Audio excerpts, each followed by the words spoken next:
l'hémicycle, nous allons pouvoir passer à l'examen des amendements. Donc, il y a d'abord des amendements de suppression. Je vous indique que sur ces amendements, je suis saisie d'une demande de scrutin public par le groupe La France Insoumise. Donc sur les amendements numéro 1 et identiques. Et donc je fais annoncer ce scrutin dans l'enceinte de l'Assemblée nationale. Monsieur Breton pour la présentation de l'amendement numéro 1.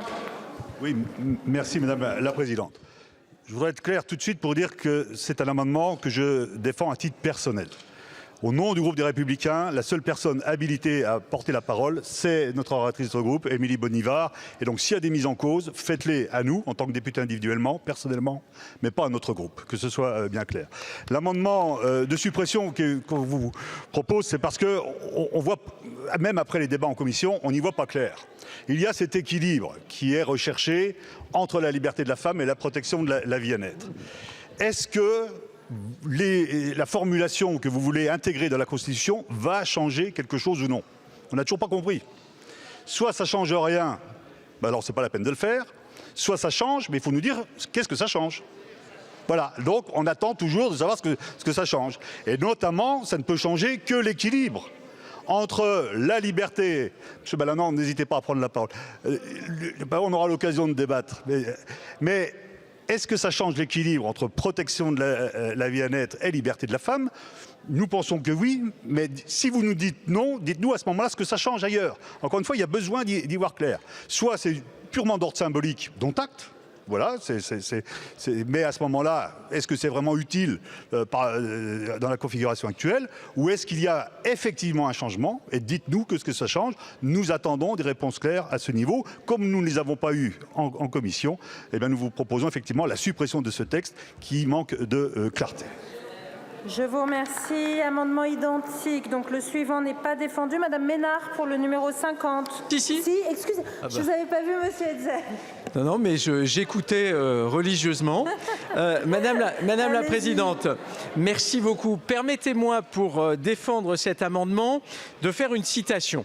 Et je cite, « Je vous renvoie au comité Veil, qui a aussi pointé en 2008 le danger qu'il y aurait de constitutionnaliser, et là aussi je cite, des principes qui peuvent apparaître aujourd'hui comme intangibles, mais qui pourraient fort bien se révéler ne plus l'être demain. » Et je poursuis la citation, « Les sujets de bioéthique ne gagneraient pas à être inscrits ainsi dans la Constitution, au risque d'interdire tout débat et toute évolution en la matière. » Cette citation que je viens de faire, c'est celle de Madame Yaël Braun-Pivet, alors présidente de la Commission des lois, et qui, comme rapporteur du projet de loi, s'est exprimée à plusieurs reprises pour indiquer qu'il ne fallait surtout pas constitutionnaliser l'IVG.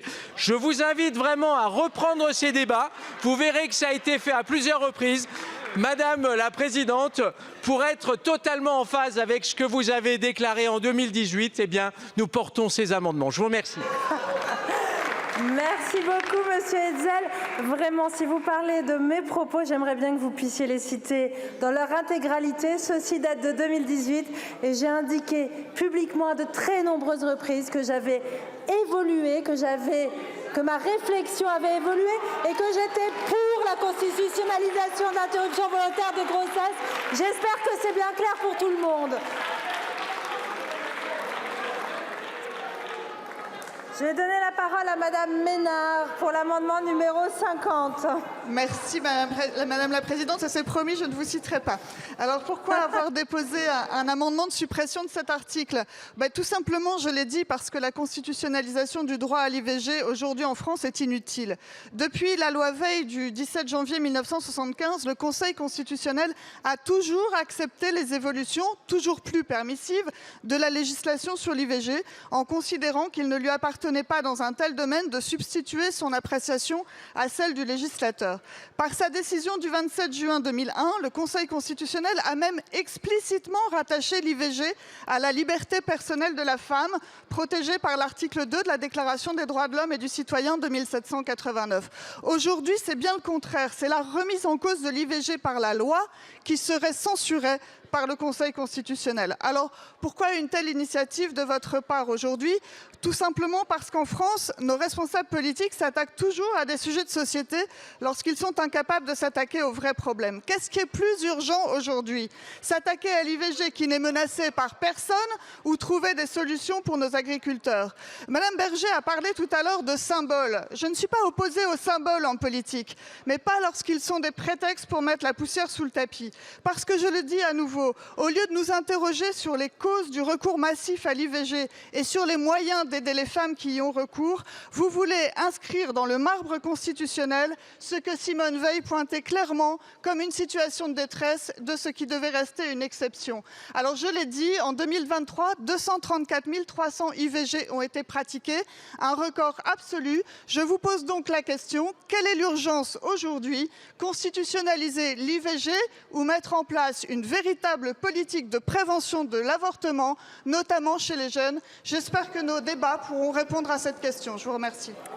Je vous remercie. La parole est à Monsieur Bazin pour la défense de l'amendement 56. Merci Madame la Présidente. Monsieur le Ministre, Monsieur le Président de la Commission des Lois, Monsieur le rapporteur, mes chers collègues.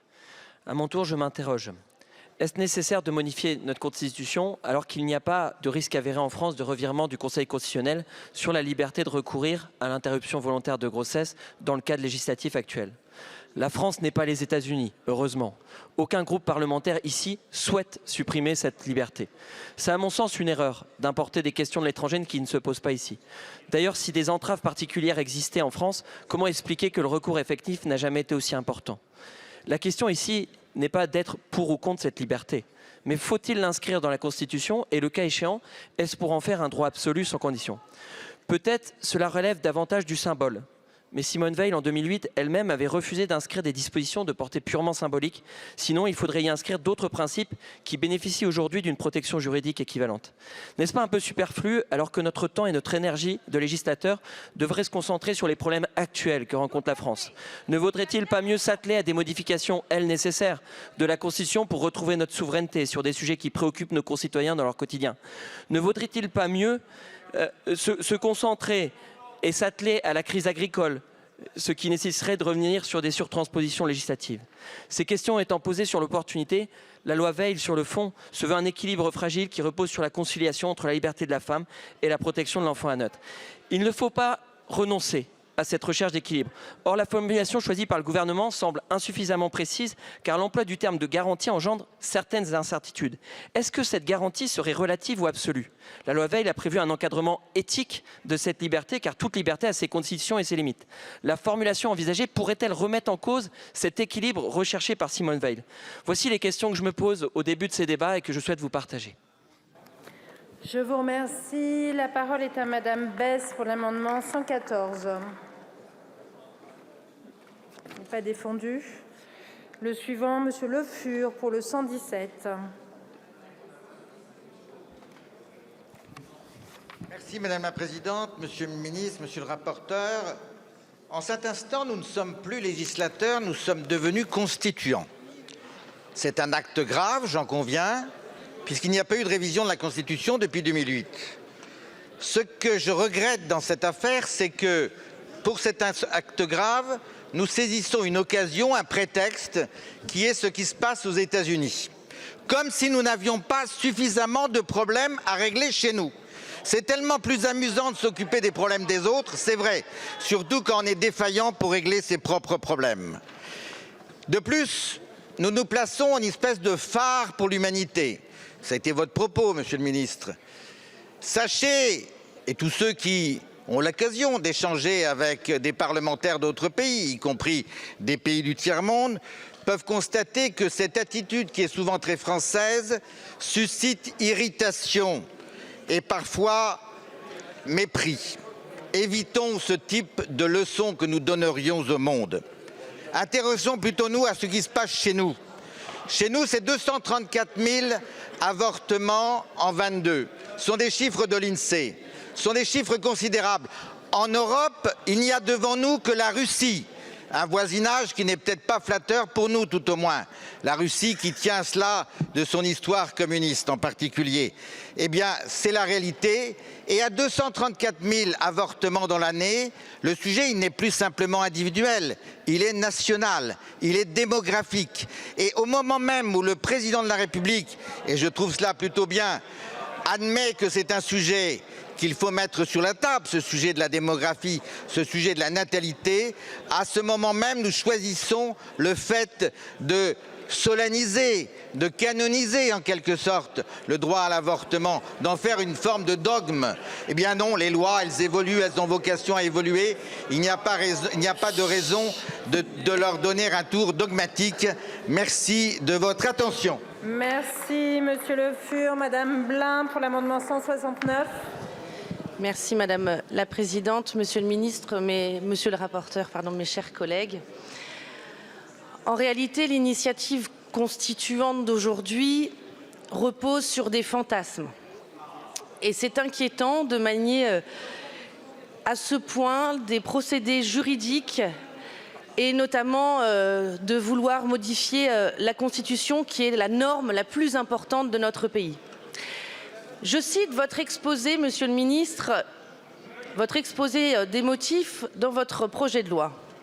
Cette liberté n'est pas aujourd'hui directement menacée ou remise en cause, hormis par quelques courants de l'opinion heureusement très minoritaires. Tel n'est pas le cas dans d'autres États et non des moindres. Donc c'est vous-même, dans votre exposé des motifs, qui dites que cette liberté de droit à l'avortement n'est pas remise en cause. D'ailleurs, sur un site de l'État, viepublique.fr pour ne pas le citer, il est dit et très clairement précisé que depuis une décision du 27 juin 2001, confirmée en 2017, le Conseil constitutionnel reconnaît cette liberté. Elle découle d'un principe général de liberté posé à l'article 2 de la Déclaration des droits de l'homme et du citoyen de 1789. Donc cette liberté que vous souhaitez aujourd'hui intégrer à notre Constitution est déjà reconnue et a déjà valeur constitutionnelle. Par ailleurs, et vous l'avez dit à maintes reprises, mais je pense que c'est effectivement la procédure qui fait que nous examinons les amendements de suppression avant tout débat, mais à l'aune des débats en commission et très certainement de ce qui va suivre, nous aurons plus d'éclairage sur les volontés des uns et des autres, et notamment de l'extrême gauche renforcée par les macronistes. Vous voulez vous servir de ce qui se passe à l'étranger, même à la tribune, vous avez invoqué des cas étrangers. Simplement pour éclairer vos esprits, aux États-Unis, lorsque cette décision a été prise par la Cour suprême, de janvier à juillet 2023, plus de 500 000 IVG ont été pratiquées. Il y a eu, en l'occurrence, plus d'IVG après l'interdiction de l'avortement qu'avant. Donc vous voyez bien qu'aujourd'hui, ce droit n'est pas remis en cause. Je vous remercie, mes chers collègues. Monsieur le rapporteur, quel est l'avis de la Commission sur ces amendements de suppression? Merci Madame la Présidente. Ce sera un avis défavorable. Et je vais revenir sur quelques points des propos qui ont été avancés, parce qu'ils traduisent au fond, je pense, 3 désaccords. Un désaccord sur la réalité des menaces qui pèsent aujourd'hui dans notre pays sur le droit à l'avortement. Un désaccord sur la protection juridique qui existe relative au droit à l'avortement dans notre pays aujourd'hui. Et un désaccord sur l'impact de cette révision sur notre cadre législatif. D'abord sur la réalité des menaces. Ces menaces aujourd'hui, elles sont réelles et sérieuses. Alors vous nous avez rappelé 2018. Je vous le dis d'une certaine manière, je pense qu'il y a 10 ans, 15 ans, personne n'aurait effectivement pensé devoir légiférer pour protéger au niveau constitutionnel le droit à l'avortement. Mais ces menaces, elles sont une réalité. Elles sont une réalité partout à travers le monde, y compris en Europe, dans des pays comme les États-Unis, en Hongrie, en Pologne, en Espagne en 2015, au Portugal. C'est une réalité juridique et politique. Une réalité au Honduras, dernièrement, quand le Honduras constitutionnalise le droit à l'avortement pour criminaliser, reconnaître la criminalisation du recours à l'avortement. Et cette réalité des menaces, eh bien oui, elle a des ramifications dans notre pays. Des menaces qui d'abord se traduisent par de la violence physique à l'encontre de nos associations. Et je tiens à saluer la présidente du planning et l'ensemble des membres du planning familial qui, ces menaces Et ces actions violentes, eh bien, elles les vivent au quotidien dans nos territoires, comme d'autres associations. Ces menaces, elles se vivent aussi sur un plan juridique et politique en France, dans le débat public, mais également dans le débat politique, lorsqu'on voit les liens de certains partis politiques, comme le Rassemblement national, avec d'autres forces politiques à travers l'Europe, en Hongrie, en Pologne, en Italie, qui, dès lors qu'ils arrivent au pouvoir, n'interdisent pas le droit à l'avortement, mais viennent en restreindre quasi totalement l'accès à travers des attaques sur le déremboursement, sur la réduction des délais, sur la remise en cause de délais de réflexion, sur l'interdiction du délit d'entrave. D'ailleurs, on le voit à travers certains amendements qui sont des amendements personnels, mais qui sont bien des attaques envers le droit à l'avortement. J'en viens au deuxième point sur le désaccord sur la protection juridique. Effectivement, alors d'abord, cette protection juridique n'existe pas au niveau européen, il faut le rappeler. Par ailleurs, au niveau national, il existe une protection juridique qui s'appuie sur une jurisprudence du Conseil constitutionnel qui a eu à se prononcer à plusieurs reprises, mais à se prononcer sur la constitutionnalité des différentes lois que nous avons adoptées relatives au dispositif législatif de l'accès au droit à l'avortement. Mais en aucun cas, d'abord, le Conseil constitutionnel n'a reconnu le droit à l'avortement comme une liberté. Et deuxièmement, en aucun cas, le Conseil constitutionnel n'a eu à se prononcer sur des lois à caractère régressif. Et cela crée une incertitude, une ambiguïté, une incertitude sur l'attitude que pourrait avoir le Conseil constitutionnel en cas de dépôt et d'adoption d'une loi qui viendrait fortement réduire l'accès au droit à l'avortement dans notre pays. Et c'est ce qui justifie aujourd'hui, au regard de la réalité des menaces, la nécessité de reconnaître d'abord cette liberté en tant que liberté fondamentale et puis ensuite de la protéger dans notre Constitution. Et j'en viens au troisième point, Monsieur Breton, sur la rupture d'équilibre entre les différentes libertés qu'entraînerait cette rédaction, en tout cas cette révision, et puis toutes les conséquences qu'elle entraînerait sur les révisions d'ordre législatif qu'imposerait cette révision, pour rebondir d'ailleurs sur le propos de Madame Borne, pas un amendement mais sur sa discussion générale, comme quoi cette révision entraînerait la refonte totale du Code de la santé publique. Je vous renvoie au considérant numéro 12 de l'avis du Conseil d'État, qui est très clair. Cette révision constitutionnelle n'entraîne aucune rupture d'équilibre entre les différentes libertés de notre bloc de constitutionnalité et de notre Constitution. Et deuxièmement, n'entraîne aucune demande de révision de notre législation. C'est la dernière ligne du considérant 12. Il souligne, le Conseil d'État, que la disposition examinée n'impose aucune modification des dispositions législatives existantes. Je pense que cet avis est particulièrement clair. Aussi, avis défavorable à l'ensemble de ces amendements. Je vous remercie. Je vous remercie, monsieur le rapporteur. Monsieur le ministre, quel est l'avis du gouvernement ?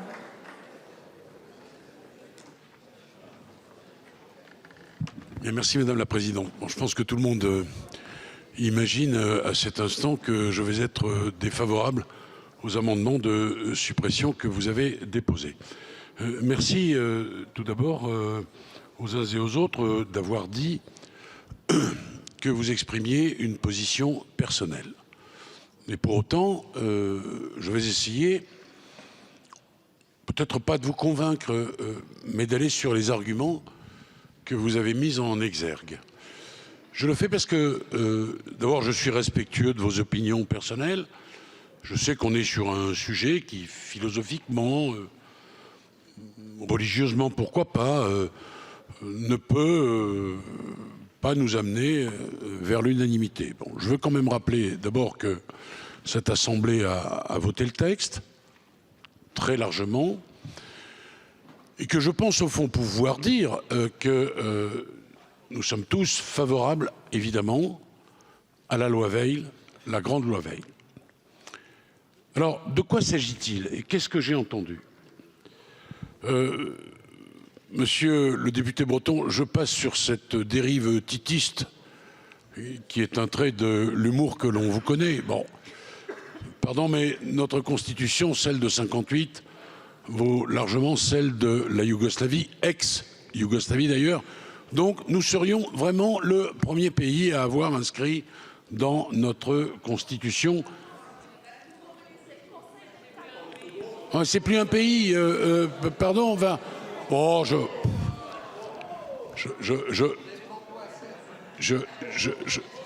c'est bon, la constitution de l'ex-Yougoslavie, vous me pardonnerez, il n'y a plus que M. Breton qui s'y réfère.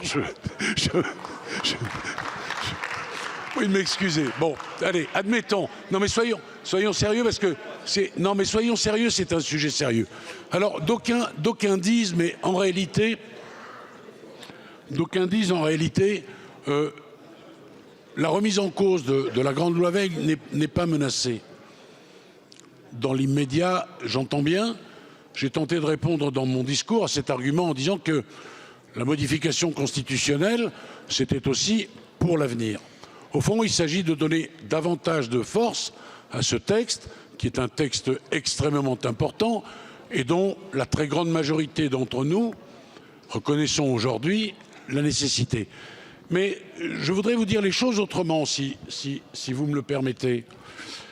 Certes, l'avortement n'est pas menacé dans l'immédiat, mais il n'est pas constitutionnellement protégé. Et c'est, je dois le dire, ce que nous apporte l'avis du Conseil d'État, dont je pense qu'il est sur ce point extrêmement clair. Cet avis est lumineux. Il va à la fois sur la jurisprudence supranationale, Cour européenne, Convention, Cour européenne, Cour de justice de l'Union, puis il revient chez nous et il dit qu'au fond, le Conseil constitutionnel n'a pas donné la hauteur de protection que nous souhaitons donner à la loi Veil par le projet que dépose le gouvernement et qui a fait l'objet, je le rappelle, et ça n'échappe à personne, de multiples initiatives parlementaires. Alors, Madame Ménard, vous dites, mais il n'y a pas d'urgence. Vous avez raison, mais c'est une question de moment. Il n'y a pas d'urgence, mais nous avons la possibilité d'inscrire cela dans notre Constitution. Nous avons ici une majorité, nous avons eu une majorité au Sénat. Bien sûr qu'il n'y a pas une urgence. Alors, moi, je dis tout de même que l'une des plus grandes démocraties du monde est revenue sur ce que l'on croyait acquis.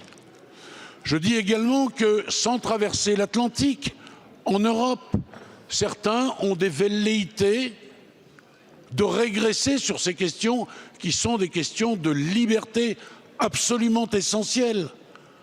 Je dis enfin, pardon, que votre argument, Madame Ménard, et j'ai beaucoup de respect pour vous, mais qui consiste à dire il vaut mieux prévenir, il vaut mieux qu'une femme ne tombe pas enceinte si c'est pour avorter, c'est pas tout à fait conforme à la vie. Parfois, voilà, des femmes se retrouvent enceintes. Parfois même, elles ont voulu un enfant et puis les circonstances de la vie font qu'elles ne le souhaitent plus. Et bon sang, c'est une liberté, c'est la leur. Et moi, je souhaite que la Constitution le dise de façon claire. Et enfin, je veux encore tenter de rassurer quelques sceptiques. Je sais que quand on a des convictions ancrées en soi, et je les respecte, c'est un peu tenter l'escalade des grandes Jorasses par la face nord un jour d'hiver sans gants. Mais quand même, ce que je veux vous dire, c'est que nous allons conserver les libertés essentielles qui sont déjà les nôtres. Mais Madame Rouleau, vous faites non, relisez l'avis du Conseil d'État, vous verrez, vous serez totalement rassurés. Qui dit quoi? Que la liberté de conscience des médecins, des sages-femmes est une liberté totalement garantie. Et bien évidemment,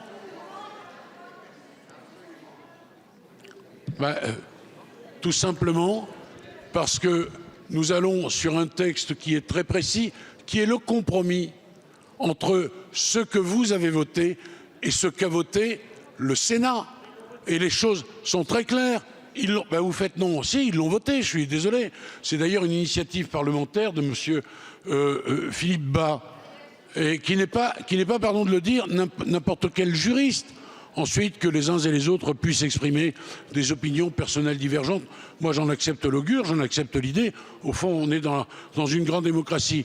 Mais ne venons pas dire, parce que cet argument n'est pas entendable, que ce que nous souhaitons faire viendrait entraver la liberté de conscience des médecins. Je pense avoir tout dit. Moi, naturellement, je suis totalement opposé à l'amendement de suppression. Et pour le reste, bien sûr, je respecte les opinions qui sont les vôtres. Le Rassemblement national, un tout petit mot. Madame Borne, vous dites, on est pour l'avortement. Non mais j'entends bien, mais je veux dire, dans la discussion, je veux dire un petit mot. Madame la députée, ça vous gêne pas que je puisse leur dire un tout petit mot? Puis je m'assois et j'ai conscience de ne pas avoir été bref, mais je vous promets qu'ensuite, je serai beaucoup plus court. Parce que c'est toujours sur les mêmes thématiques que nous allons revenir, vous avez bien compris. Il y a peu d'articles, il y en a même un. Bon, j'ai entendu ce que vous disiez tout à l'heure. Vous dites, on n'est pas contre. Ben alors votez le texte. Voilà, pas plus compliqué que ça. J'ai terminé, Madame la députée. Merci beaucoup, Monsieur le Ministre. J'ai de nombreuses demandes de prise de parole. Je vais donner au moins une par groupe. Monsieur Balanant pour le groupe démocrate.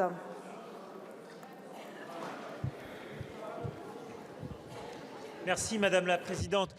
J'ai écouté avec beaucoup d'attention la démonstration de mon collègue Le Fur. Alors j'ai bien compris que la parole de Monsieur Le Fur n'engageait que la parole de Monsieur Le Fur et non pas des Républicains. J'ai bien entendu ce que vous avez dit, Madame Bonivard. Mais en l'entendant, j'ai compris pourquoi il fallait urgemment constitutionnaliser l'IVG. Parce que par votre démonstration, et je respecte cette position, Monsieur Le Fur, je respecte cette position. Par votre démonstration, vous nous avez montré que vous n'étiez pas complètement pour le droit à l'avortement. Je crois que votre démonstration, et chacun pourra l'écouter, elle était flagrante. Donc, comme votre parti politique, avec d'autres, aspire un jour à de nouveau être aux responsabilités, il est de notre responsabilité à nous, aujourd'hui, de légiférer pour le futur et pour l'avenir, et c'est à ça que sert une constitution. Une constitution, ça légifère pour l'avenir. Ça met ce que j'ai appelé peut-être un peu, avec un propos peu élégant, un effet de cliquet. Voilà, et c'est ça que nous faisons aujourd'hui. Nous mettons un effet de cliquet. Nous écrivons dans nos textes suprêmes que nous ne reviendrons pas en arrière sur le droit à l'avortement. Je comprends votre position qui peut être légitime d'être contre l'avortement. Mais justement, c'est parce qu'il y a des gens qui sont contre l'avortement que nous souhaitons aujourd'hui protéger ce droit des femmes à pouvoir avorter. Merci beaucoup, Monsieur le député. La parole est à Madame Pascale Borg pour le Rassemblement national. Merci Madame la Présidente. Alors, je pensais avoir clairement exprimé ma position tout à l'heure, mais manifestement certains ne l'ont pas comprise ou peut-être qu'ils sont un petit peu durs d'oreille. Alors, je le répète, à titre personnel et en tant qu'oratrice du groupe Rassemblement national, le Rassemblement national n'entend pas remettre en cause l'avortement. C'est un texte qui a bientôt 50 ans et je pense que certains se trompent ou font semblant de se tromper de texte. Il n'est pas question de revenir sur l'avortement. Le texte, c'est la constitutionnalisation de l'avortement. Alors là-dessus, je l'ai dit, ce texte est totalement inutile. Et vous nous avez dit, Monsieur le ministre et Monsieur le rapporteur également, en tentant de nous rassurer sur ce que les uns et les autres, de ce côté-ci de l'hémicycle, avons soulevé, à savoir les dangers présentés par la constitutionnalisation et le risque de, entre guillemets, télescopage entre diverses libertés et droits. Et notamment la liberté garantie à la femme d'avorter et la liberté de conscience des soignants. Et vous nous renvoyez à l'avis éclairant, c'est l'expression que vous avez employée, monsieur le rapporteur en commission des lois, du Conseil d'État. Alors, monsieur le ministre, vous êtes un ancien avocat. vous savez ce que valent les avis de la Cour de cassation ou du Conseil d'État. C'est pas faire injure au Conseil d'État que de dire qu'un avis n'est qu'un avis. Qu'un avis n'engage que celui qui l'a rendu. L'avis du Conseil d'État n'engage pas la section du contentieux qui, elle, est amenée à statuer. Et quand bien même nous aurions un arrêt du Conseil d'État allant dans le sens que vous indiquez, dans le sens de cet avis, rien n'empêcherait quelques heures après, quelques jours après, ce même Conseil d'État de changer de jurisprudence. La jurisprudence, c'est fait pour évoluer. Sinon, c'est figé et c'est plus de la jurisprudence. Alors, cela représente effectivement un réel danger. Et je rebondis sur ce que disait notre collègue Herzel. Vous nous dites... Pourquoi ne pas le faire? Pourquoi ne pas le faire? Ça ne change rien. Mais si ça ne change rien, c'est qu'il y a un problème. Je vous remercie. Pour le groupe Renaissance, Madame Rioton. Merci Madame la Présidente. Alors, faut-il qu'un droit soit menacé pour pouvoir l'étendre et renforcer sa faisabilité? Peut-être que nous n'avons pas la même lecture de ce qu'il se passe ici en France. Il n'est pas question de regarder uniquement ce qu'il se passe à l'international. En France, on peut constater à la fois des voix d'extrême droite, à la fois des programmes et des menaces pro-vie qui mettent en péril notre droit légitimement acquis il y a maintenant 50 ans. Et aux portes de notre pays, je parle évidemment de l'Italie, je parle de l'Ukraine, je parle de la Pologne. Aujourd'hui, des femmes n'ont pas le droit d'avorter. Et même certaines n'ont pas le droit en cas de viol ou d'inceste. Alors, nous nous référons au Conseil d'État qui assure qu'en l'état, aujourd'hui, personne ni aucun texte ne garantit l'intangibilité du droit à avorter. Donc oui, il est très important de rester avec deux dimensions. La première, beaucoup d'humilité, à savoir que le droit n'est pas garanti aujourd'hui, et une responsabilité à exhorter pour constitutionnaliser l'IVG. C'est ce que nous faisons aujourd'hui.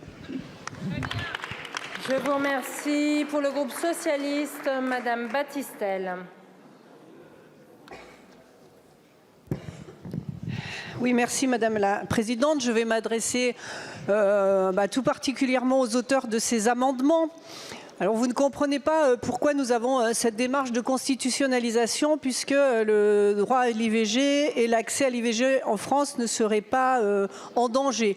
Je ne vais pas répéter ce que j'ai dit tout au long de la discussion générale sur les multiples exemples que nous avons dans différents pays et qui nous montrent qu'il y a un retrait effectivement sur le droit d'accès à l'IVG. Ils sont évidemment trop nombreux pour qu'en une minute je puisse vous les énumérer, mais il faut cesser de faire comme si ça n'existait pas. Ça existe. Nous avons aussi les associations anti-choix qui font des démarches de plus en plus pernicieuses. Et vous le savez, toutes et tous, on ne peut non plus pas faire comme si ça n'existait pas. Et le Conseil constitutionnel, puisqu'il a rendu sa réponse, il n'a jamais aujourd'hui, l'IVG n'a jamais été consacré par le juge constitutionnel sous la forme d'un droit fondamental. Et c'est ce que nous souhaitons aujourd'hui. Et d'ailleurs, quand vous dites que vous n'êtes pas contre l'IVG, mais vous étiez quand même les mêmes lorsque j'étais au banc avec Alban Gaillot, qui avait défendu de manière plutôt violente par moment la non-avancée sur l'allongement des délais de 12 à 14 semaines. Et donc nous considérons qu'aujourd'hui, cette constitutionnalisation de l'IVG est indispensable. Et nous voterons donc contre votre amendement. Je vous remercie, Madame Ménard. Merci Madame la Présidente. Je ne reviendrai pas sur les arguments juridiques, notamment sur la clause de conscience, puisqu'on aura l'occasion de l'aborder un petit peu plus tard. Mais je voulais vous répondre, Monsieur le Ministre, non, je n'ai pas dit il n'y a pas d'urgence. J'ai demandé où est l'urgence? Où est l'urgence? Alors, vous êtes moqué. Vous êtes moqué, pas tout à fait pareil, vous aimez les mots, moi aussi. Alors, vous êtes moqué assez facilement, je dois le dire, en expliquant que la prévention, finalement, ça nous faisait une belle jambe. Et que c'était pas comme ça dans la vraie vie. Mais ce qui me sidère dans votre réponse, c'est qu'au fond, vous procédez toujours de la même façon. À l'envers. À l'envers. comme pour l'euthanasie par exemple. Vous vous empressez de faire une loi avant d'avoir généralisé les soins palliatifs partout en France et ça ne vous gêne pas. Avec l'IVG dans la Constitution, c'est la même chose. En fait, plutôt que de vous attaquer aux causes des IVG qui ne cessent d'augmenter, alors moi je veux bien, j'entends les députés à droite à gauche qui disent mais l'IVG est menacée en France, mais il y en a toujours plus chaque année, il y a toujours plus d'IVG. Comment on peut dire que l'IVG est menacée? Je ne comprends pas. Et alors, plutôt que de vous attaquer donc aux causes de ces IVG toujours plus nombreuses, plutôt, je vous donne un exemple concret, plutôt que de remettre des infirmières dans les collèges et dans les lycées, mais personne n'en parle de ça, mais remettons des infirmières dans les collèges et dans les lycées pour qu'elles apprennent aux gamins ce que c'est vraiment la sexualité dans la vraie vie et les risques qu'on encourt quand on a un rapport non protégé, par exemple. Faisons-le, chiche, vous n'en parlez pas. Ça pourrait, au contraire, ces infirmières, elles pourraient jouer un rôle d'information ou de conseil parmi les plus jeunes.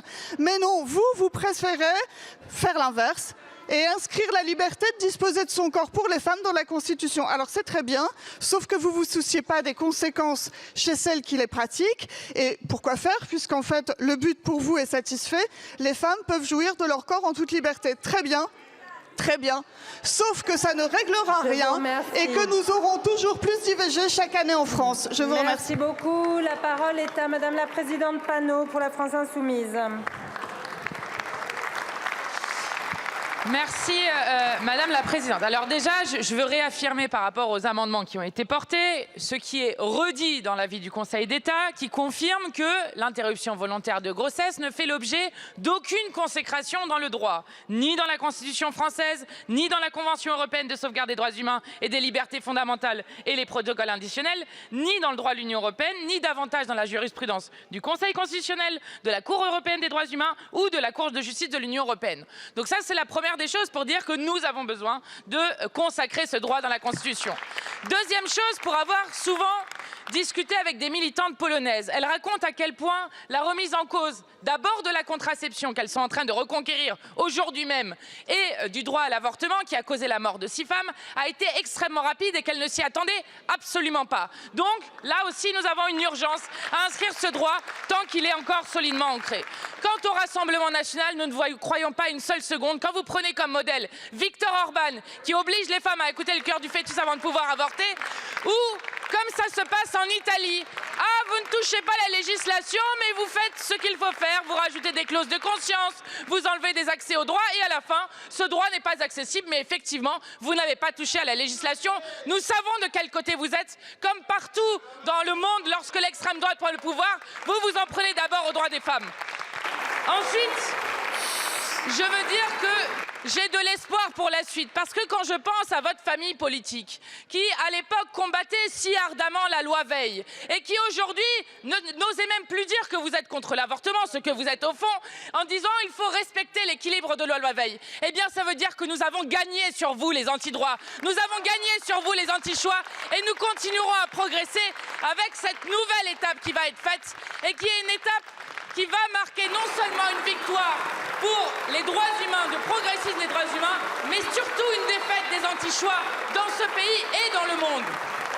Je vous remercie. Pour le groupe écologiste, Madame Rousseau. Madame la Présidente, Monsieur le Ministre, Mesdames et Messieurs les députés, il y a quand même des arguments dans cet hémicycle que je ne comprends pas complètement. J'entends votre avis sur l'avis précisément du Conseil d'État. Mais l'avis formulé par le Conseil d'État n'est pas un avis d'expert sur CNews, en fait. C'est l'avis promulgué par une instance de notre République. Et par une instance qui permet la légalité des lois que nous votons. Donc en fait, quand il émet un avis, eh bien, il affirme la possibilité et l'avancée que représente l'inscription de l'IVG dans la Constitution. Vous dites, il n'y a pas de danger sur l'IVG. Vous dites, il est inutile d'agir sur le droit à l'IVG, sur la constitutionnalisation de l'IVG. Vous dites, il faut de la prévention pour éviter de recourir à l'IVG. Mais alors, pourquoi refusez-vous systématiquement les programmes d'éducation à l'égalité dans les écoles? Pourquoi refusez-vous? Pourquoi êtes-vous les premiers et les premières à supprimer les subventions au planning familial si vraiment vous voulez limiter le recours à l'IVG. Et pourquoi, si c'est inutile, refusez-vous de le constitutionnaliser? La vérité est que vous ne voulez pas que cela se transforme en un droit fondamental des femmes. Aujourd'hui, c'est un droit, nous devons le transformer en droit fondamental et c'est aujourd'hui que ça se fait. Je vous remercie. Pour le groupe Les Républicains, Madame Genevard.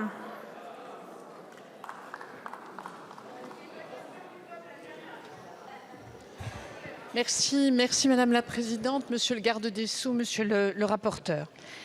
Tout d'abord, je voudrais rappeler, après les propos vociférants de Madame Panot, que vous ne pouvez pas, vous n'avez pas le droit, Madame la Présidente, de faire un procès d'intention au groupe LR. Ce n'est pas un débat sur le bien fondé ou pas de l'IVG, c'est un débat sur sa constitutionnalité. C'est pas du tout la même chose. Donc je voudrais quand même le rappeler. Vous avez invoqué deux types d'arguments pour justifier votre position. Vous avez dit, Monsieur le rapporteur, Monsieur le garde des Sceaux, à l'étranger, le droit à l'IVG est remis en cause partout. Par conséquent, il est urgent de légiférer chez nous. Bon. Moi, je pense que, et ça fait 10 ans que je siège dans cet hémicycle, chaque fois que nous avons abordé la question de l'IVG, ça n'a jamais été pour remettre en cause ce droit, jamais, mais toujours pour l'élargir.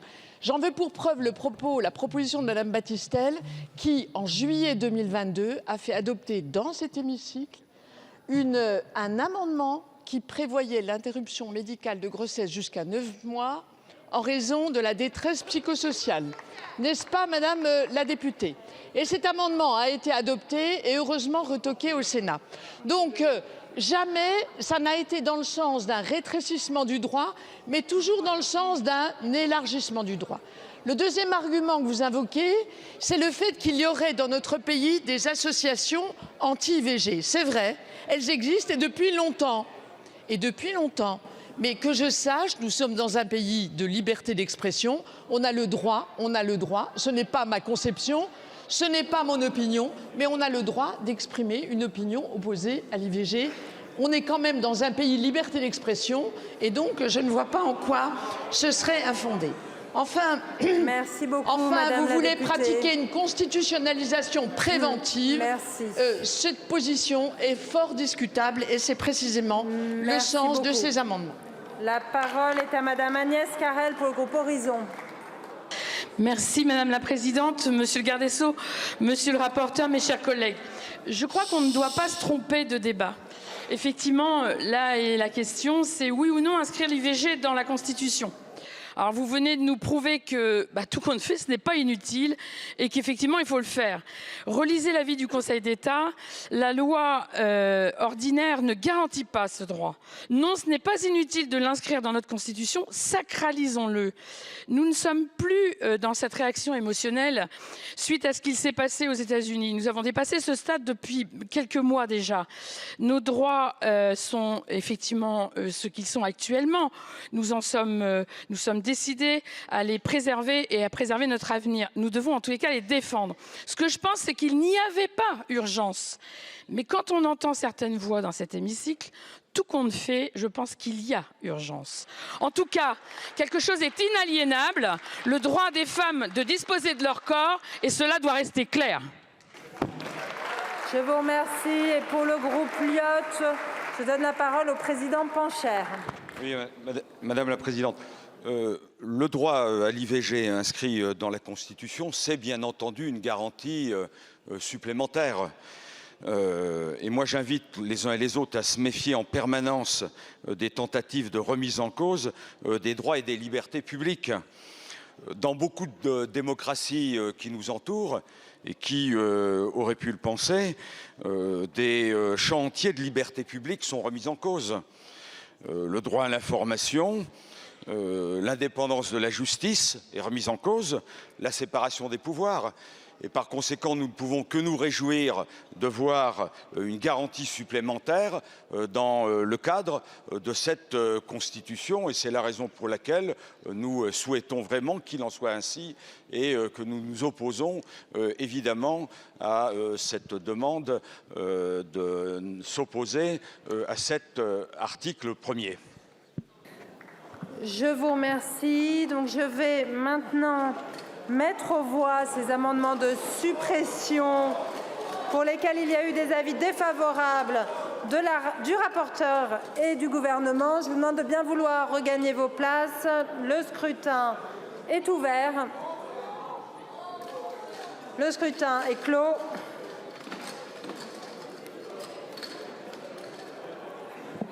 Votant 230, exprimés 225, majorité 113, pour 27, contre 198. L'Assemblée nationale n'a pas adopté.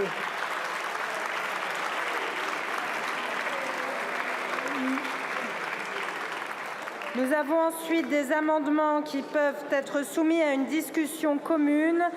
Madame la présidente, non. Allez-y donc pour l'amendement numéro 113.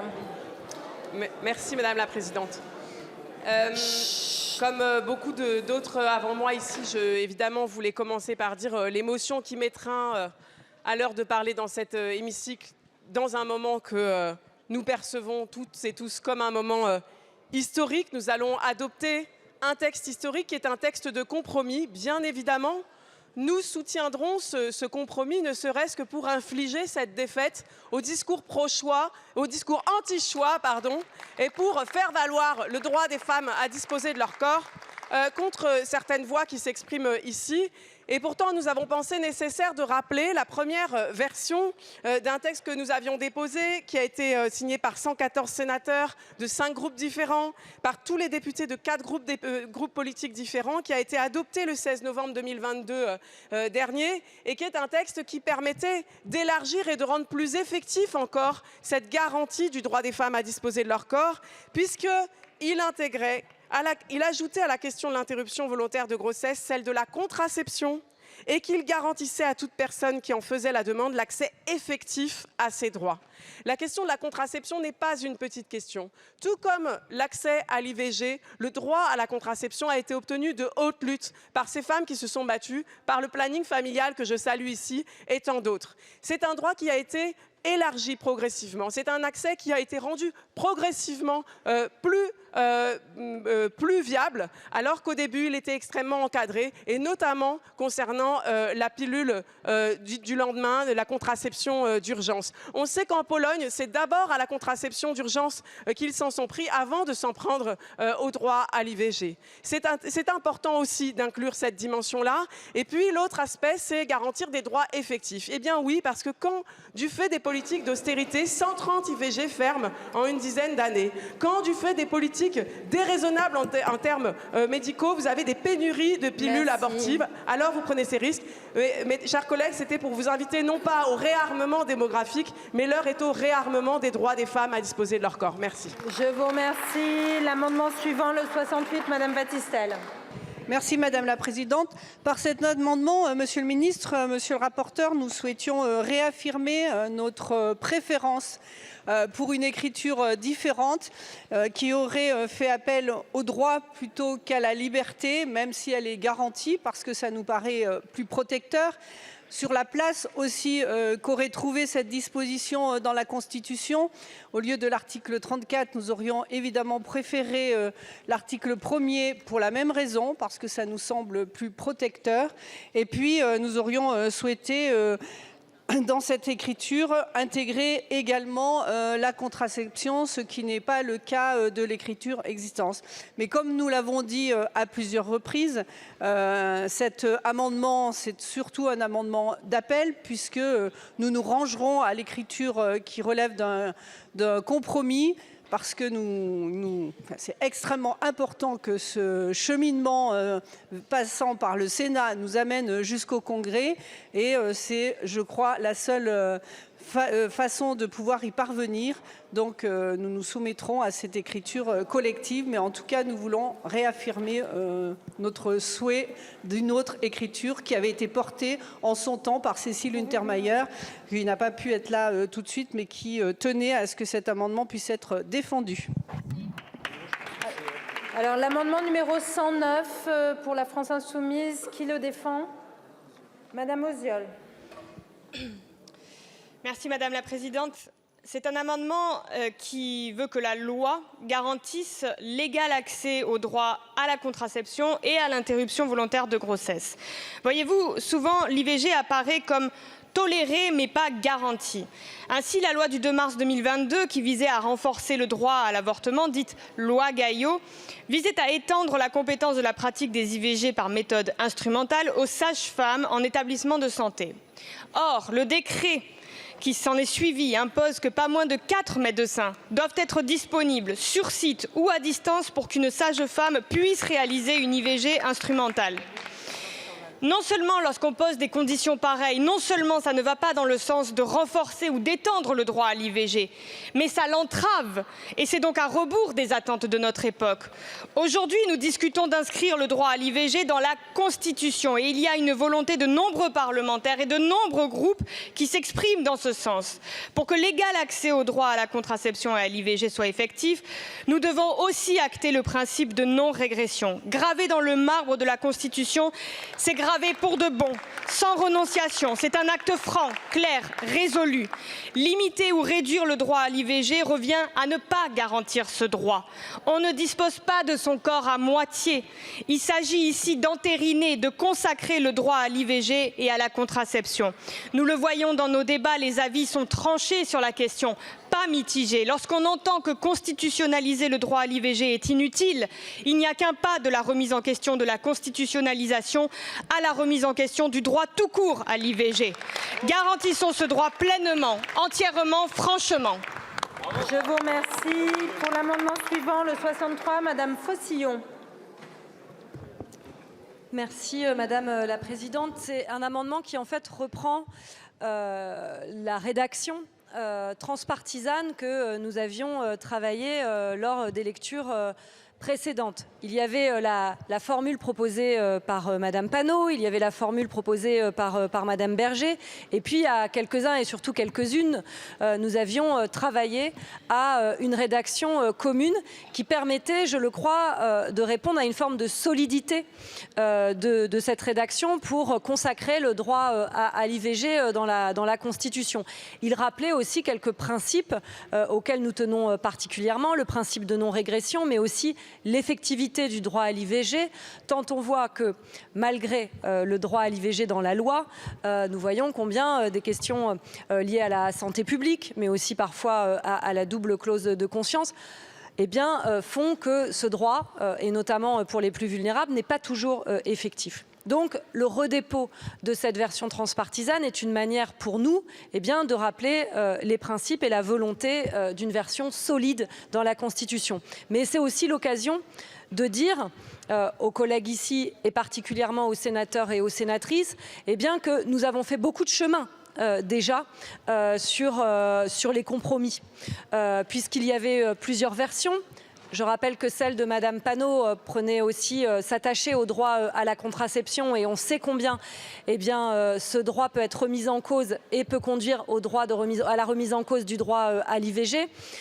Et donc ce chemin, on demande aussi aux sénateurs et aux sénatrices de le faire.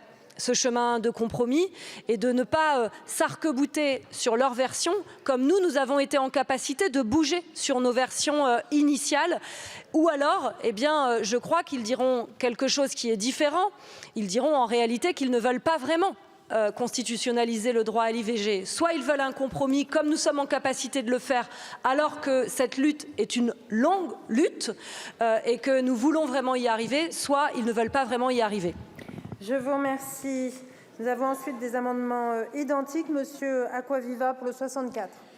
Merci Madame la Présidente. Je vais me faire l'écho des intervenants précédents. Effectivement, c'est un amendement qui reprend lui aussi la proposition de loi constitutionnelle adoptée ici le 24 novembre 2022, qui nous paraît plus adaptée du point de vue de la préservation et de la protection de ce droit fondamental à travers l'article dédié, cela a déjà été évoqué, à travers la question de droit effectif, à travers la question de l'égal accès, où on insiste sur l'effectivité de ce droit. Néanmoins, nous sommes dans le cadre d'un exercice juridique et démocratique qui est celui du projet de loi constitutionnelle. Et il faut faire preuve de responsabilité ici, dans cette Assemblée. C'est pour ça qu'en ce qui nous concerne, nous avons dit que nous nous rangerons à l'article rédigé par le gouvernement. Et puis c'est un appel, je relayerai le propos de Mme Faucillon aussi, à la responsabilité chez les sénateurs. On ne peut pas, après 50 ans, avec l'argument de la possibilité de remise en cause de ce droit, faire comme si on pouvait faire de la politique politicienne sur un sujet aussi fondamental. Donc, un appel à la responsabilité à cette Assemblée, mais aussi aux sénateurs, en disant que si nous présentons cette orientation, nous retirons aussi cet amendement. Je vous remercie, mon cher collègue. Sur l'amendement 108, identique, Madame Autain. Oui, je voudrais d'abord exprimer ma fierté et ma joie de voir à l'ordre du jour aujourd'hui une loi consolidant dans notre droit cette liberté fondamentale pour les femmes, ce pouvoir d'avorter, cette possibilité de disposer de son corps et de choisir d'avoir ou non un enfant. Et cette loi, nous la devons à toutes les femmes, à toutes les féministes qui se sont battues depuis un siècle pour changer le cours de l'histoire. Alors, si nous voulons le défendre dans le droit, il est très important que nous ayons conscience que c'est important que ce droit existe dans les faits. Et c'est pourquoi nous voulons insister sur l'effectivité et l'égal accès au droit à l'IVG. Car aujourd'hui, la possibilité donnée en droit, elle est entravée dans les faits par des difficultés concrètes, matérielles, liées à des choix de politique publique. Je pense d'abord aux médicaments administrés lors des IVG, puisque vous le savez peut-être ou vous ne le savez peut-être pas, mais il y a eu des ruptures de stock, 3 mois pour Jimiso, 2 mois de tension pour Miso-One. Donc en fait, ce sont des problèmes de politique publique que nous devons assurer. Si on a le droit, mais qu'on ne peut pas prendre la pilule abortive, vous voyez le problème. Manque de gynécologues. Quand on veut avorter, il faut d'abord une porte qui s'ouvre de gynécologue. Aujourd'hui, la situation est dramatique. En secteur 1, dans beaucoup d'endroits, c'est des mois pour avoir un rendez-vous et c'est extrêmement complexe. Donc, problème concret. Et enfin, le carnage dans le service public où il manque cruellement de moyens, vous le savez, d'accès aux soins, l'obsession de la rentabilité qui fait que nous avons des centres IVG qui ferment parce que l'IVG n'est pas très rentable. Ça n'est pas très rentable et donc si le service public dépérit et que le privé ne le fait pas, vous voyez bien que la quadrature du cercle est infernale et au total, de plus en plus de femmes sont contraintes d'aller à l'étranger pour avorter ou carrément renoncent d'avorter. Et c'est pourquoi il ne suffira pas, et je voulais alerter notre Assemblée sur ce point, il ne suffira pas de constitutionnaliser l'IVG, même si c'est un pas historique, fondamental. Il va encore falloir se donner les moyens de cette liberté pour toutes et partout sur notre territoire. Je vous remercie. Dans cette discussion commune, j'ai une autre série d'amendements identiques. Le numéro 2, Monsieur Breton. Merci Madame la Présidente. Oui, tout d'abord, je voudrais regretter parfois le ton du débat quand notamment notre collègue Panot indique « nous avons gagné ». Mais dans les domaines éthiques, il n'y a pas ceux qui gagnent et ceux qui perdent. Le domaine éthique, ce sont des principes qui sont confrontés, et il y a notamment le principe d'autonomie, qui est celui de la liberté de la femme, et il y a un principe de vulnérabilité, de fragilité, qui est la protection de la vie à naître. Et en matière éthique ou bioéthique, pour ceux qui ont l'habitude de ces textes, il faut effectivement essayer de concilier ces principes, ce qui des fois se passe bien, et puis il y a des moments où effectivement la confrontation n'est pas évidente. Alors bien sûr, certains ou certaines d'entre vous vont tenter de transformer ça en combat, en lutte des classes, etc. Ce n'est pas notre approche de l'éthique. L'approche de l'éthique, c'est effectivement d'essayer de concilier des principes et de pouvoir travailler dessus. C'est ce à quoi nous nous attachons. Et avec cet amendement, nous vous proposons une rédaction qui est différente, qui est un peu un amendement de repli, mais qui consisterait à dire que ce qui est garanti, c'est l'interruption volontaire de grossesse est garantie dans les conditions fixées par la loi. Parce que ce que vous constitutionnalisez, ce n'est pas l'IVG, c'est la liberté de la femme, qui est déjà d'ailleurs dans l'article 2 de la Déclaration des droits de l'homme et du citoyen. Et donc, on voit bien que vous ne constitutionnalisez pas la protection de la vie à naître. Il y a bien le déséquilibre. Et donc, vous faites un choix, un a priori, qui n'est pas de constitutionnaliser l'IVG, mais la liberté de la femme de recourir à l'IVG, ce qui est différent. Et du coup, on va avoir ce déséquilibre dont on vous parlait. Parce que, ou alors, si vous souhaitez le maintenir, prenez la formulation « l'interruption volontaire de grossesse est garantie dans les conditions » et dans ce terme « interruption volontaire », vous aurez bien ces deux principes, à la fois la liberté de la femme, qu'il faut effectivement respecter, et également cette protection de la vie à naître qu'il faut également respecter. Donc vous voyez que là aussi, nous vous donnons l'occasion de débattre, d'aller au fond, et on est bien loin d'avoir des vainqueurs et des vaincus. On n'est pas ici dans la lutte des classes ou je ne sais quoi, on est simplement en train de rédiger une constitution, et c'est important la manière dont on le fera. Je vous remercie. Pour l'amendement suivant, le 26, Monsieur Hetzel. Oui, merci beaucoup, Madame la Présidente. Monsieur le garde des Sceaux, je voudrais effectivement qu'on puisse avoir un échange sur un point très précis. Parce que quand on regarde aujourd'hui, ça a été rappelé par plusieurs déjà cet après-midi, évidemment, ce qui est proposé, c'est une constitutionnalisation du droit à l'interruption volontaire de grossesse. Quand on regarde la loi Veil, ça a été dit par plusieurs et notamment notre oratrice Émilie Bonivard, qui insistait sur le fait que la loi Veil était une loi d'équilibre. Et quand vous regardez de près, cette loi Veil, d'abord, elle cherche à trouver l'équilibre aussi avec la préservation et la protection de la vie à naître, mais elle se préoccupe aussi de la question de la clause de conscience des professionnels. Et donc, en fait, la question est très simple, juridiquement, à partir du moment où vous constitutionnalisez l'un de ces trois éléments constitutifs du triptyque de la loi Veil, en réalité, vous le savez très bien, il y a une hiérarchie des normes et donc vous rentrez dans une logique où vous allez dans la constitutionnalisation de l'un des éléments et non pas des deux autres. Et donc, en l'occurrence, est-ce qu'on n'est pas, à travers cela, en train de créer une asymétrie juridique, laquelle aura pour conséquence, en réalité, de fragiliser les deux autres par rapport au droit à l'IVG? Je vous remercie. L'amendement suivant, Monsieur Le Fur, pour le 118. Oui, merci Madame la Présidente. Argument supplémentaire pour le même amendement que je défends. On cite ici beaucoup Simone Veil, et je comprends parfaitement qu'on la cite. Chacun a pu rappeler qu'elle avait estimé qu'il n'était pas nécessaire de constitutionnaliser la loi. C'est une réalité. Mais il faut également revenir à son grand discours, le grand discours qu'elle a prononcé ici, à cette tribune, le 26 novembre 1974. Le mot droit n'apparaît jamais dans son propos, si ce n'est presque à la fin de son discours. Et je le cite.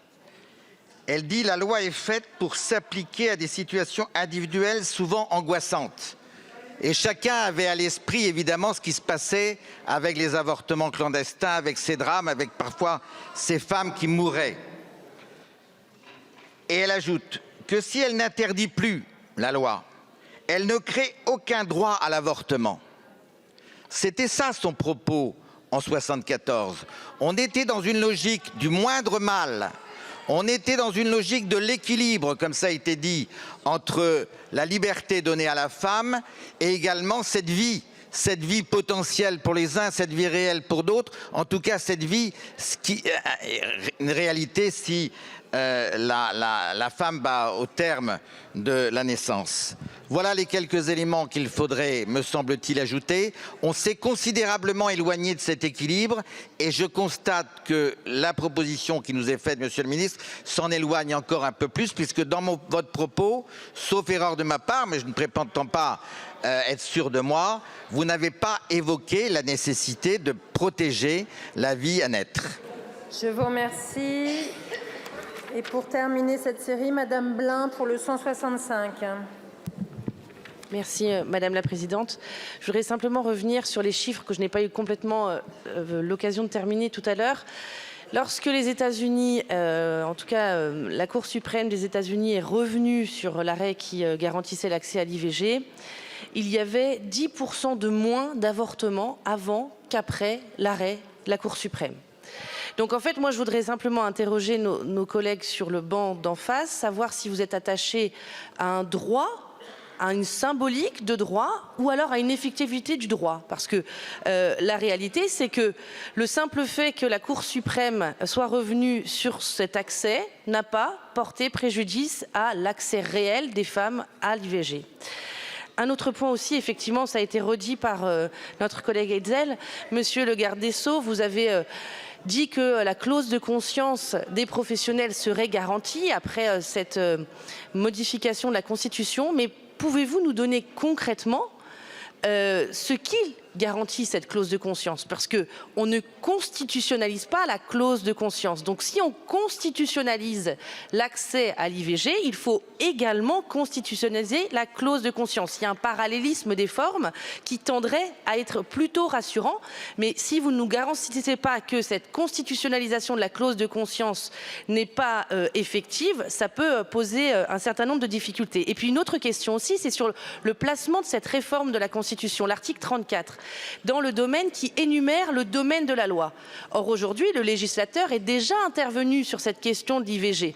Donc ce n'est pas dans la question du domaine de la loi si vous voulez garantir un droit. Donc quelle est véritablement votre volonté, puisque à cet article 34, il n'est pas nécessaire de protéger cette fameuse liberté ou cette garantie d'un droit, puisque le domaine de la loi a déjà eu l'occasion d'intervenir à maintes et maintes fois sur la question de l'accès à l'IVG. Merci. Je vous remercie. Je vais demander l'avis de la Commission sur cette série d'amendements.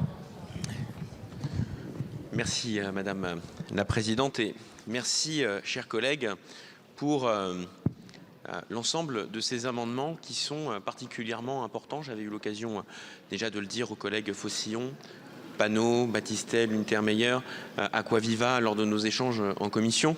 Et pour reprendre vos mots, chers collègues Faucillon, oui, aujourd'hui nous nous dirigeons, et c'est le point important, vers un compromis. Nous l'acceptons et nous allons, et je souhaite le faire, et j'espère que la position demeurera. C'est ce qui fait que je demanderai des retraits pour l'ensemble de ces amendements, qui ne nous empêchent pas de revenir tout de même sur les rédactions effectivement que nous avions présentées, discutées de manière transpartisane il y a un peu plus d'un an, qui sont importantes, je pense, pour éclairer eh bien, nos réflexions, la manière dont elles ont évolué et la manière dont nous construisons le compromis avec, nous l'espérons, nos collègues sénateurs qui eux aussi devront effectivement faire preuve de compromis pour aboutir à cette constitutionnalisation. Et donc le premier point, effectivement, c'est que je pense qu'il faut préserver le compromis. Le deuxième point, c'est un point de fond que j'avais avancé lors de nos échanges en commission. Moi, je ne regrette pas d'avoir voté il y a un an, effectivement, une proposition, en tout cas de rédaction, qui était à l'article 66-2. Par contre, j'ai regardé en fait avec beaucoup d'intérêt tout de même le travail particulièrement pertinent qui a été mené par le sénateur Philippe Bas, en le plaçant à l'article 34. Parce que je pense qu'en laissant cette liberté, la reconnaissant, en la laissant à l'article 66-2, en fait, on la laisse enfermer dans son histoire la plus profonde, qui est celle d'une dépénalisation, celle d'une exception que l'on crée dans le droit pénal et qui fait qu'aujourd'hui, même si ce droit est reconnu, il demeure dans beaucoup de pays, y compris le nôtre, d'une certaine manière, une tolérance et donc facilite un certain nombre d'attaques. J'en ai pris conscience lors de nos auditions, notamment celle de Nil Data, qui me disait que dans l'ensemble des pays où le droit à l'avortement est reconnu, c'est toujours la même construction, une dépénalisation, une exception. Or là, ce que nous recherchons, c'est bien la création, la reconnaissance d'une liberté fondamentale. Et cette liberté fondamentale, elle trouve davantage sa place dans l'article 34 au regard de notre histoire constitutionnelle que dans l'article 66-2 qui porte sur l'autorité judiciaire. Alors après, il y aurait pu y avoir des débats, et notre collègue Battistel l'a rappelé sur l'article 1. Notre collègue Raquel Garrido, qui n'est pas là, mais je tiens à citer parce qu'elle a suivi l'ensemble des auditions, comme d'autres collègues, notre collègue Battistel, avait déposé un amendement qui a été irrecevable et qui évoquait la possibilité de l'introduire dans le préambule de 1946. Pas faisable du tout, bien entendu, et je pense pas pertinent. Mais juste pour vous redire que le plus pertinent est certainement l'article 34, avec la rédaction qui nous est proposée afin de réellement mettre en place un bouclier protecteur, plutôt que l'article 66-2. Alors, juste quelques réponses aux collègues des LR. J'ai quand même été surpris. J'y vois quand même une certaine avancée, après des amendements peut-être de suppression, sur la volonté de vouloir constitutionnaliser. Mais un peu surpris, parce que vous ne partez pas que sur les bancs de la gauche, effectivement, ou le banc de la majorité présidentielle, nous reconnaissons la volonté de reconnaître le travail des sénateurs, il y a d'une certaine manière, j'y vois aussi un refus d'aller dans le sens du compromis avec nos collègues sénateurs. Juste 2 points techniques sur lesquels nous reviendrons peut-être aussi après, mais je tiens à les aborder dès maintenant. Sur le droit à la vie à naître, qui est évoqué à plusieurs reprises, et je l'avais dit aux collègues bretons en commission, qui ne fait pas partie de notre bloc de constitutionnalité. On s'appuie aujourd'hui pour protéger le droit à l'avortement sur la liberté de la femme, avec une lecture extensive de l'article 2 de la Déclaration des droits de l'homme et du citoyen, et sur la sauvegarde de la dignité de la personne humaine contre toute forme de dégradation. Ce sont là les libertés qui sont reconnues par le bloc de constitutionnalité. Et quand vous intervenez et que vous mettez à plusieurs reprises le droit à la vie à naître, je vous le dis, ce sont les mots utilisés tout de même par ceux qui combattent le droit à l'avortement depuis le tout début. Et donc nous y serons toujours profondément opposés. Sur le dernier point évoqué par la collègue Blin, sur la liberté de conscience, je veux dire que cette liberté, contrairement à la liberté de recourir à l'IVG, elle est déjà reconnue dans notre bloc de constitutionnalité. Et c'est elle qui protège effectivement la clause de conscience de manière générale de nos personnels soignants. Et donc, le juge constitutionnel aura à veiller au bon équilibre et au bon fonctionnement de ces 2 libertés, la liberté de conscience et la liberté de recourir à l'IVG que nous reconnaissons et que nous introduisons dans notre Constitution aujourd'hui. Aussi, ce sera un avis de retrait, une demande de retrait ou un avis défavorable sur l'ensemble de ces amendements. Je vous remercie. Je vous remercie, monsieur le rapporteur. Monsieur le ministre, quel est l'avis du gouvernement? Merci, Madame la Présidente. D'abord, je voudrais rassurer Madame la députée Blin. Au fond, vous me dites, puisque on choisit une norme supérieure pour la liberté d'avorter, il faut que la clause de conscience et la dignité soit aussi. Parallélisme des formes, avez-vous dit? Oui, je vous entends, mais c'est fait. Alors, s'agissant de la dignité de la personne, on a une décision bioéthique de 1994 qui dit très clairement que maintenant c'est un principe intangible constitutionnel. Et sur la clause de conscience, article 10 de la Déclaration des droits de l'homme, c'est une décision de 2001. Donc avant 2 décisions du Conseil constitutionnel, je pense que vous êtes totalement rassurés. Nous avons... Mais non, pas du tout, puisque l'IVG, c'est justement le contraire. Relisez cet avis du Conseil d'État, je vous en supplie. Il est, je le dis, c'est pas pour survendre l'avis du Conseil d'État, encore que les avis du Conseil d'État sont toujours extrêmement utiles au gouvernement, mais les choses sont très claires. Le Conseil d'État nous dit que la jurisprudence, le Conseil constitutionnel, la jurisprudence internationale, Cour européenne, Cour de justice, ne donne pas à ce texte une valeur constitutionnelle.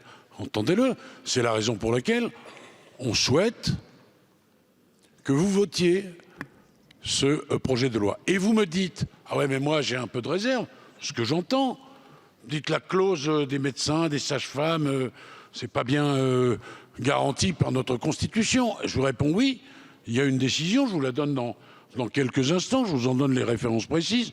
Et s'agissant du respect de la dignité humaine, je vous réponds la même chose. Donc les choses sont très claires.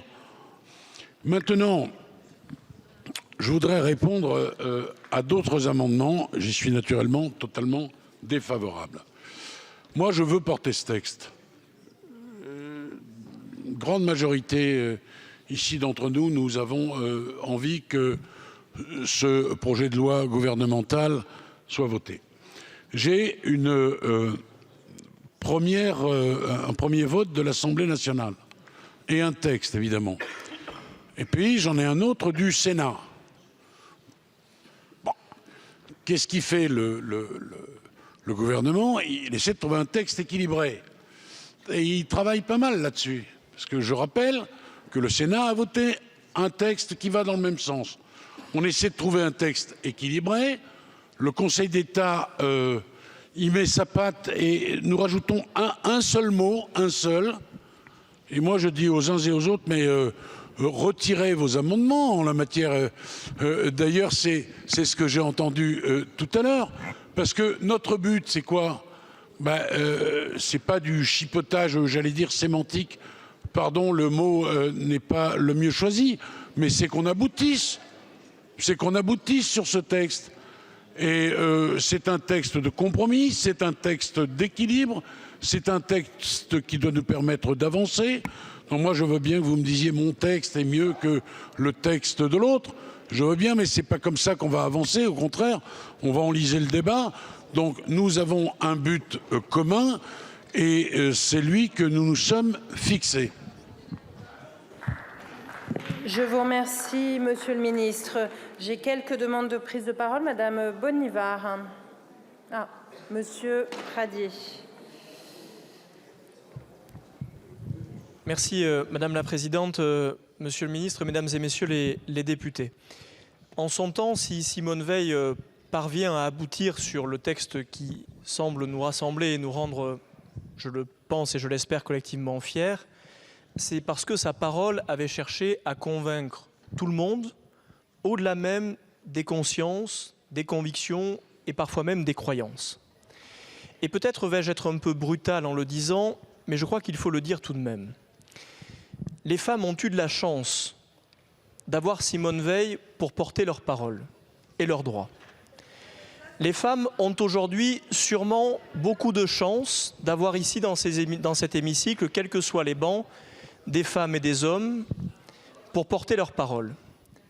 Je ne suis pas sûr que le féminisme, le vrai, que les femmes aient une chance incroyable à avoir comme porte-parole certaines d'entre vous qui ne cessent depuis des heures d'hystériser les débats politiques ici. Simone Veil avait fait exactement l'inverse et c'est pour cela d'ailleurs, cette femme, qu'elle avait réussi. S'il vous plaît, les débats se déroulaient très bien. Je crois que c'est vos propos qui mettent de l'huile sur le feu à l'instant. Madame la Présidente,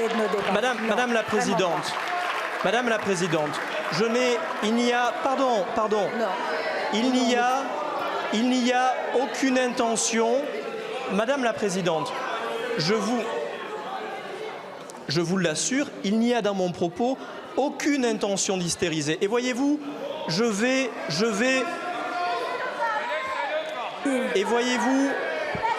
j'allais m'exprimer pour indiquer à quel point mon intention est depuis l'origine de voter ce texte. Mais depuis que je suis assis ici à mon banc, lorsque j'entends certaines de mes collègues ici s'exprimer, je m'interroge sur mon vote final. Et mon expression à cet instant, elle est précisément pour dire que si nous voulons, comme le garde des Sceaux l'a exprimé, aboutir sur ce droit fondamental, il ne peut pas être question ici que qui que ce soit tente de dresser les uns contre les autres. Enfin, pour en venir au fond, mais pardonnez-moi Madame la Présidente, mais